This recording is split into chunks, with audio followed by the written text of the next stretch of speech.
how are you getting on with your paintings? So the last time we had a look at these leaves, today we're going to be working a little bit more on the pear. So what we're going to do, hopefully you can see my palette a little bit. I've just put a little bit of burnt sienna down, and I'm going to grab my reference image. And we also want a little bit of yellow ochre, or ochre as some people say. I only really need a small bit of that. And a little bit of titanium white.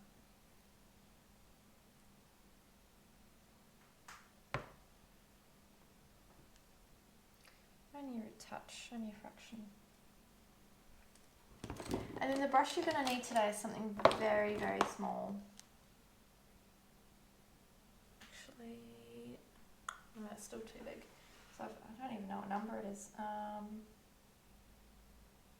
That's a small 3, but I think I can go smaller. I'll be right back.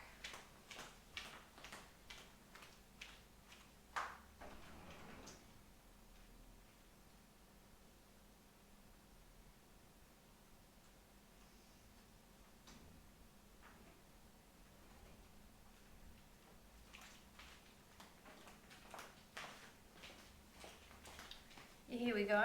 Honestly, I don't really know how these paint numbers work. It just says 10-0, so that one's very, very fine. The reason it's got a funny little shaped edge is because I, again, have a very bad habit of not washing out my brushes when I should. However, in this particular case, it will serve me well because it has the bend so I can blend things in. Alright, actually we'll also need a touch of burnt umber here. So at the moment our pear looks very gold, and we do want it to have a good deep base. I'll grab my oil, and what we're going to do today, I'm just going to rub this white out of my brush. Oil is a really good way to loosen up the paint out of your brush. Alright. And what we're going to do now is we're just going to start warming up the pear slightly, and it's very flat. So the colour's very flat. It may as well be made out of gold. It's very, very flat. So we want to give it a bit of texture, a bit of shape, and we want it to look edible. We want it to look like a real pear. Okay, so for starters, I'm just going to take a small amount, just going to loosen it up with a bit of linseed oil as well, a little bit of burnt sienna, and I'm going to take a little bit of this burnt umber. In fact, I think it might be too warm, and it may even need a little bit of ultramarine blue.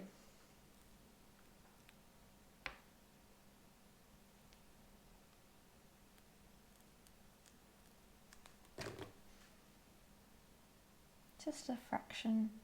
I want to keep it in the warmer tones, but not too warm.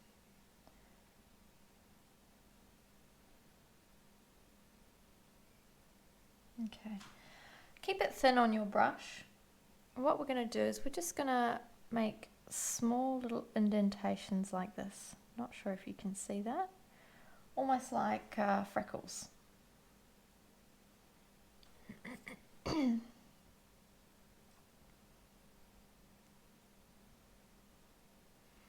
And we want to start in the lower value areas, and each little mark that you make it a bit different than the next one. So some will be little patches, some will be little spots, but nothing in nature is overly symmetrical. So we just want to keep them very light. And we do just want to rub them in a little bit. So once you know that all the paint has come off your brush, so obviously when you first put your brush down, you're going to have more paint on there than after you've made a few of those little stipples. Once you start getting towards the end of that paint, come back over them and rub them in, because that'll help blend them. Your brush has got a little drier, that'll help blend them in. Keep referring back to your image and check that the marks you're making you're happy with. I think they could do a little bit more blending. Alright, and now I'm going to start moving away from this colour. Just on the edge of that paint on my palette, I'm adding some yellow ochre and a healthy dose of burnt sienna. I'm going to mix that in with my slightly lower value, my darker colour there. I'm going to start moving away from these darker places.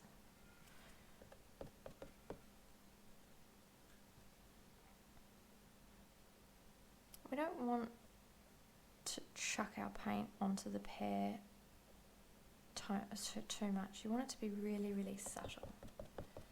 So if it's standing out too much, you can wipe it off with a rag. You can dab it.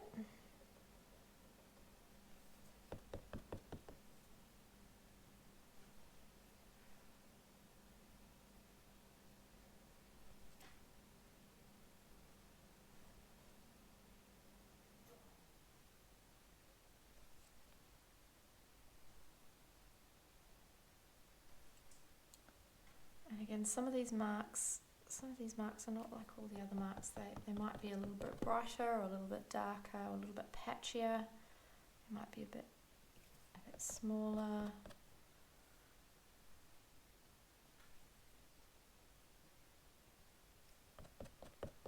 So just initially, I really just want these to be very, very soft little indentations. I'm not going to go all the way up on the value scale with this.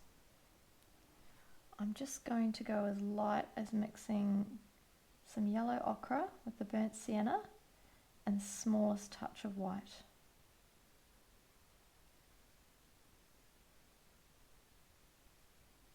Because I don't want it to look chalky. I really want it to keep that deep colour.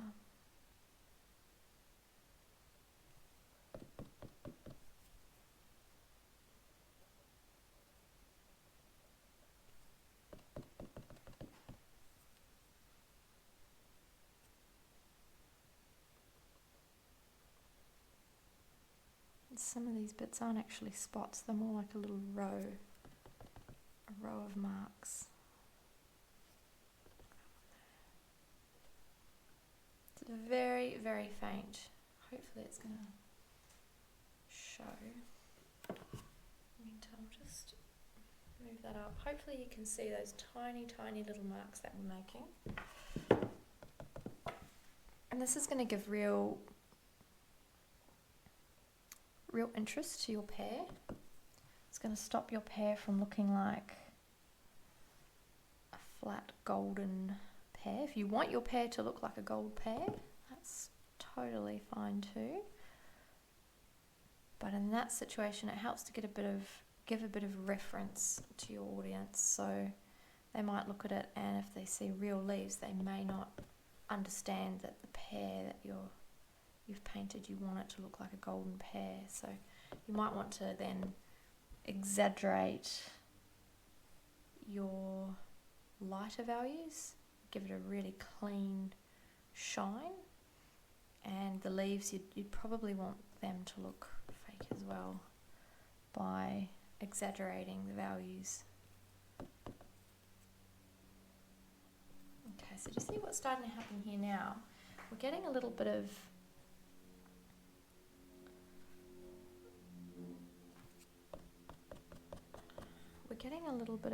something else happening to our pear. I just wanted a bit of darker value there, because that actually is a mark on the pear itself. It actually is like a decay or a bruising. Just remember, if you have a bit of paint on your finger or you're using a paintbrush to help with that softer blending, bear in mind that the oil paint will not have dried by the time you go to make your next mark. So if that's a bit, I'll just leave that darker for you for now so you can actually see the marks, and then when I tap it, it blends in nice and softly, and that's what I want for now. We're actually going to go over with another layer soon, but I just want to create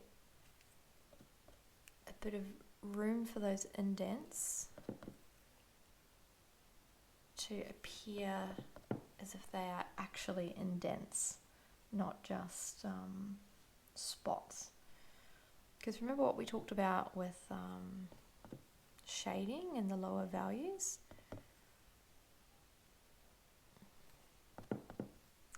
If you have light moving away from something, or you're wanting to create a shadow, you really want to have a soft edge. So there's all these little dimples, all these little marks that we're making. They're basically like tiny little shadows into the pear.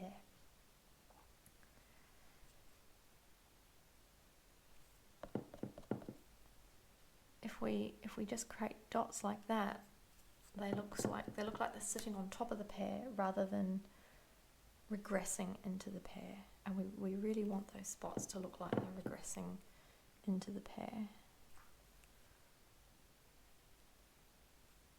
Now, some of these are really blended out. Some of these marks really come out into this part of the pear. So I'm going to leave some of them a little more prominent than some of the others.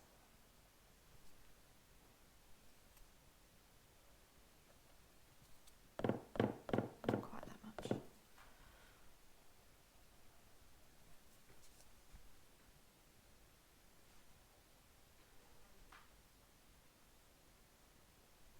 And create different shapes other than just circles. Little lopsided triangles, or a few dots together, or but a similar shape so that it would fit into a circle. Okay, and as we're heading back into these lower values, just going back and grabbing these darker colours that I've made, blend them in as well. Have another check of my image, make sure I don't want to try and copy my image to the point of making a complete copy, because what's the point? It's just going to end up looking like an over-processed photo, which we really don't want. Okay, and what we're doing here is we just want our little marks to be a slightly lower value than the colour that's on the canvas. So in the darker areas we need a slightly darker paint. In the lighter areas we need a lighter version of that colour that's still darker than where we're placing our paint. I quite like those little spots up there actually. They give a bit of, might add a bit more blue on this side, because the blue is going to cool down our colour, our brown, and remind our viewer that there's a shadow here.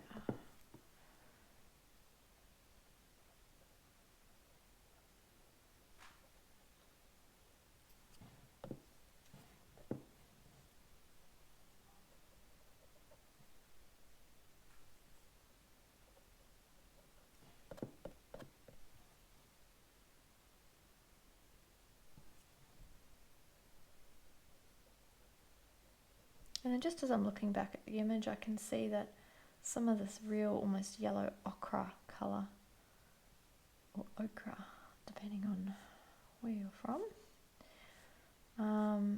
is really quite prominent on this side. So I'm going to give that a go. I'm going to stipple it across. I'm going to leave little gaps, and I'm going to add little spots.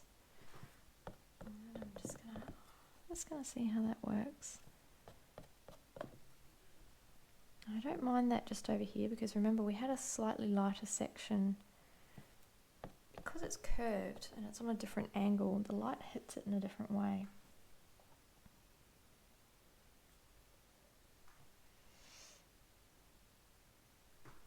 And going back to some of these darker spots, allow them their way in. So I'm not sure if you can see that now. We've laid the foundation for our dimples, you might want to call them. And that's going to be the more shadowed part. Now, if I zoom in on this pair, hopefully you can see that. You can see that these dimples are really quite prominent. We're going to go over the dimples that we've made, but because we want them to look like they're blending in, I decided to go for the blending first. And now we're going to come back and reignite some of these spots.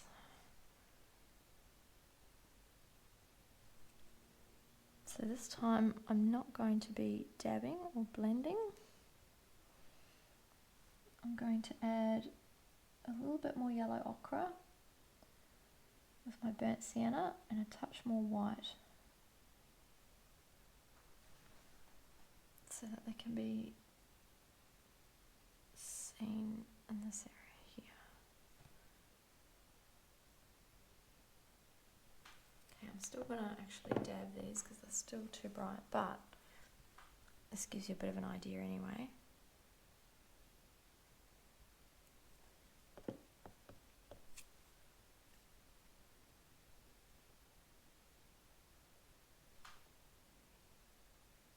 I've got a little bit of paint on the end of my brush, and I'm just trying to make it look like there are so many spots you can't really identify them.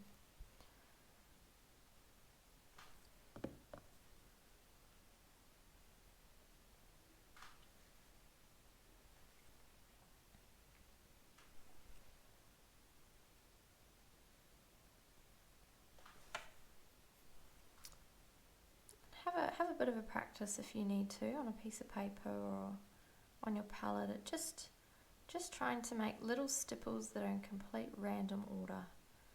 See what your wrist needs to do. I'm actually not moving my fingers at all. This is all in the wrist. It's just almost allowing my wrist to